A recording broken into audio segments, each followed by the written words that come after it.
Saying goodbye to a dog is one of the hardest things a person can go through. It's a quiet heartbreak, one that doesn't always come with warning signs or clear answers.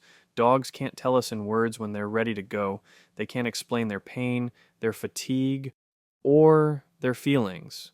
But they do speak through their behavior, their body, and their spirit. This video is about understanding those signs, not to rush the goodbye, not to make a decision too soon, but to help you listen more deeply and recognize when your best friend might be gently telling you, it's time. Dogs don't fear death the way humans do. That's something experts in dog psychology often point out. Dogs live in the moment. They don't worry about tomorrow. They don't think about what comes next. What they care about is now. Their comfort, their connection, their environment. And that's why the way they say goodbye isn't loud or dramatic. It's subtle. It's instinctual. It's quiet. Over years, many veterinarians, animal behaviorists, and loving dog parents have noticed patterns. Not hard rules, but patterns. Dogs change when their bodies are failing. But more than that, they change when they know they're nearing the end. Sign number 1, a sudden stillness. One of the first signs a dog may be preparing to say goodbye is a kind of stillness, not laziness, not tiredness after a walk. It's deeper than that. A once energetic dog who used to leap at the door, chase tennis balls for hours, or get the zoomies every evening suddenly start spending their days lying quietly, maybe staring into space. It's not just fatigue. It's disengagement. Dog psychologists call this withdrawal. Just like wild dogs that separate from the pack when they feel their end is near, domestic dogs sometimes instinctively pull back. They may retreat to a quiet corner of the house. They may sleep more. Not because they're lazy, but because their body is working harder just to stay functioning. It's not always a sign of the end. But when this stillness comes with other changes, it's often the beginning of the goodbye. Sign number 2, they stop doing the things they loved most. Think about your dog's favorite thing. Maybe it's the jingle of the leash or the sound of the food bag opening. Maybe it's riding in the car, chasing a squeaky toy, or curling up with you on the couch. When dogs lose interest in the things they once loved, it's heartbreaking, but it's also meaningful. Loss of joy is a powerful signal in dogs. Experts believe it's one of the most important signs of quality of life. When a dog no longer wags their tail at mealtime or doesn't lift their head when you come home, it's not just sadness, it's usually pain or confusion. And here's what's important. Dogs are incredibly resilient. They don't complain easily. They hide pain by instinct. In the wild, showing weakness could make them a target. So when your dog begins to show disinterest, it's not that they've just gotten old. It may be their quiet way of saying, I'm not okay anymore. Sign number 3, pain that doesn't go away. Pain is a complicated thing in dogs. Unlike humans, they don't moan, cry, or verbalize unless it's severe. But that doesn't mean they're not suffering. Dogs show pain through subtle behaviors, panting when it's not hot, pacing at night, shaking for no reason, or licking the same spot over and over. Sometimes they whimper when they lie down, or they can't get up easily. You might see stiffness, limping, or even loss of control over their legs or bladder. If your dog is on pain medication but still seems uncomfortable, that's a red flag.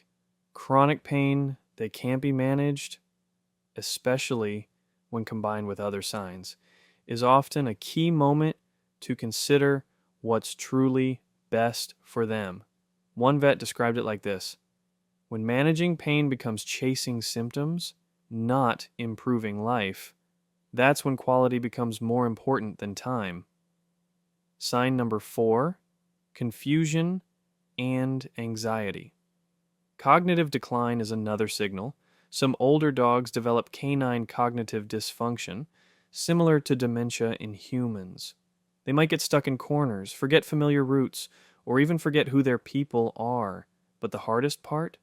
The fear. Dogs that were once calm and confident can become anxious, even aggressive.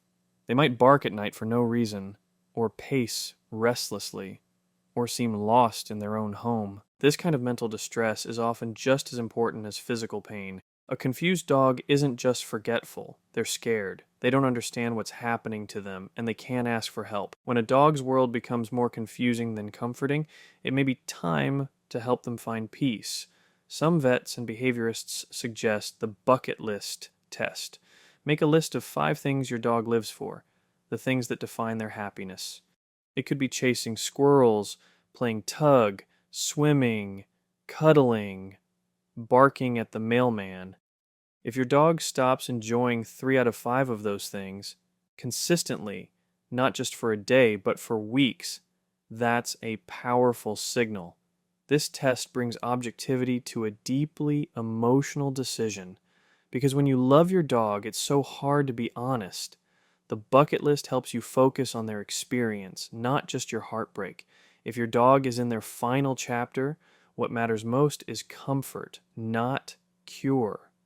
This is where love becomes action. Create soft, safe spaces, lower their food and water bowls, add ramps if they can't climb stairs, sit with them more often. Let them know they're not alone. Dogs don't fear death, but they do fear separation. They find comfort in scent, voice, and presence. They don't need big adventures at the end, they just need you. How do you really know when? There's no perfect answer. No vet, no book, no video can tell you the exact moment. But here's something powerful. In many cases, your dog will tell you. Not in words, but in a look. A deep, tired look that says, "I'm done." Many dog owners describe this as the look. It's a moment of surrender, a final connection. It's like they're saying, "It's okay. You don't have to hold on for me anymore." And here's the truth most people don't talk about. Letting go is the final gift of love. It's not giving up on your dog. It's releasing them from pain they can't explain. The grief that follows is real. The silence in the house, the habits you can't break, checking for their leash, glancing at their bed. That pain doesn't mean you made the wrong decision. It means you loved them deeply. But also remember this: dogs live short lives, not to break our hearts, but to teach us how to love with our whole being, fully, fiercely, unconditionally. In the end, what they leave behind is not just sadness, but something bigger, a legacy of love. If you're watching this because you're close to that moment, know this: you are not alone. Thousands of others have stood where you're standing, with breaking hearts and trembling hands, and you will get through it, and your dog will know, right until the very end, that they were loved more than words can ever express. Saying goodbye isn't about giving up, it's about letting go with dignity, letting go with kindness, and most of all, letting go with love, because that's what they gave you every single day.